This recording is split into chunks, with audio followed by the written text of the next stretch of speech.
सभी को नमस्कार, जय हिंद। जैसा कि आप सभी को विदित है, स्पेशल एजुकेशन यूट्यूब चैनल के माध्यम से बहुत अच्छी खबरें आप हमको मिलती रहती है इस प्लेटफॉर्म के माध्यम से। तो आज आपके सामने स्क्रीन पे बहुत ही महत्वपूर्ण खबर कि सातवें वेतन आयोग की बड़ी घोषणा है कि कर्मचारियों के लिए 56% महंगाई भत्ता बढ़ोतरी कन्फर्म। सैलरी में होगी 20,000 तक की वृद्धि। अब ये देखना होगा कि 20,000 की वृद्धि किस प्रकार से इसमें की गई है। तो पूरी इससे चर्चा करते हैं, बने रहिए, अंत तक जरूर देखें बिना स्किप किए खबर को। तो सातवें वेतन आयोग की बड़ी घोषणा, केंद्रीय कर्मचारियों के लिए 56% महंगाई भत्ता बढ़ोतरी कन्फर्म। सैलरी में होगी 20,000 तक की वृद्धि। सातवें वेतन आयोग के अंतर्गत आगे इसमें यह कहा है कि केंद्रीय कर्मचारियों और पेंशन भोगियों के लिए एक बड़ी खुशखबरी सामने आई है। सातवें वेतन आयोग के तहत महंगाई भत्ता जल्द ही 56% तक पहुंचने वाला है। यह वृद्धि कर्मचारियों की आर्थिक स्थिति में सुधार लाएगी और उन्हें बढ़ती महंगाई से राहत प्रदान करेगी। वर्तमान स्थिति और भविष्य की संभावनाएं पर चर्चा करेंगे। समय, महंगाई भत्ता और AICPI सूचकांक। वर्तमान है महंगाई भत्ता 53% और AICPI सूचकांक है 144.5।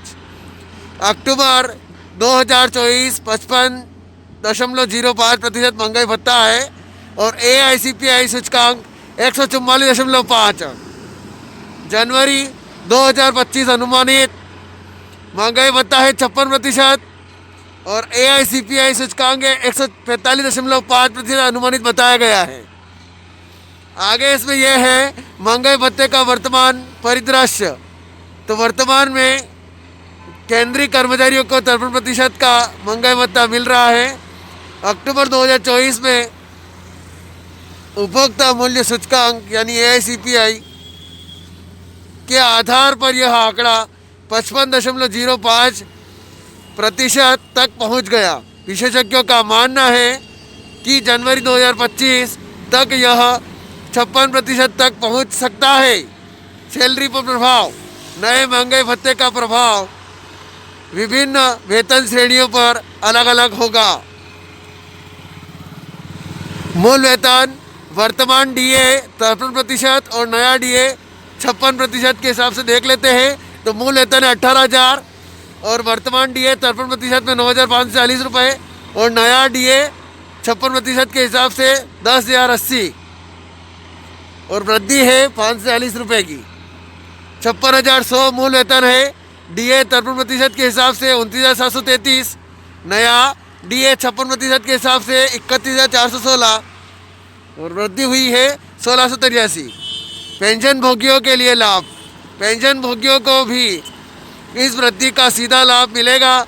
उनकी मासिक पेंशन में भी इसी अनुपात में वृद्धि होगी। यह वृद्धि उनके जीवन स्तर को बेहतर बनाने में सहायक होगी। AICPI का महत्व।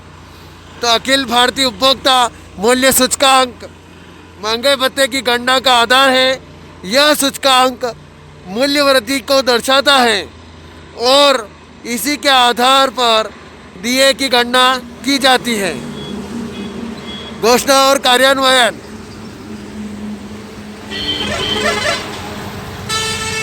नए महंगाई भत्ते की आधिकारिक घोषणा मार्च 2025 में होने की संभावना है।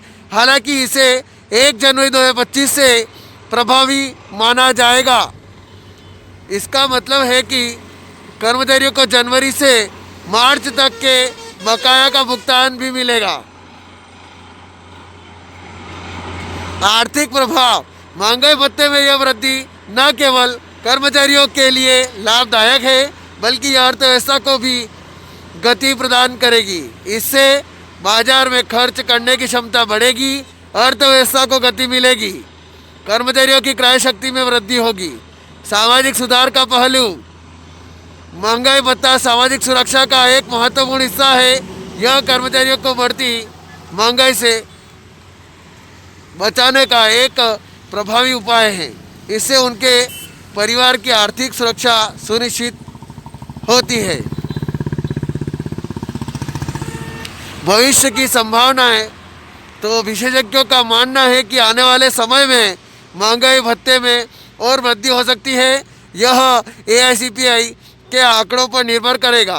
यदि मूल्य सूचकांक में वृद्धि होती है तो DA में भी इजाफा होगा।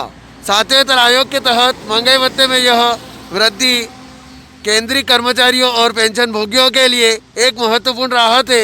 यह न केवल उनकी आर्थिक स्थिति को मजबूत करेगी बल्कि उनके जीवन स्तर में भी सुधार लाएगी। कर्मचारियों को अब जनवरी 2025 में होने वाली आधिकारिक घोषणा का इंतजार है। तो यह खबर थी। ज़्यादा से ज़्यादा शेयर करें, लाइक करें, कमेंट करें आपको खबर कैसी लगी। और आप मेरे चैनल पर यानी स्पेशल एजुकेशन यूट्यूब चैनल पर पहली बार विजिट कर रहे हैं तो चैनल को सब्सक्राइब जरूर करें, बेल आइकन को प्रेस करें ताकि आने वाली वीडियो की नोटिफिकेशन इस प्रकार से आप तक जल्दी जल्द पहुंच जाए और इस प्रकार से नोटिफिकेशन आप तक जल्दी जल्द पहुंच जाए। जय हिंद, जय भारत।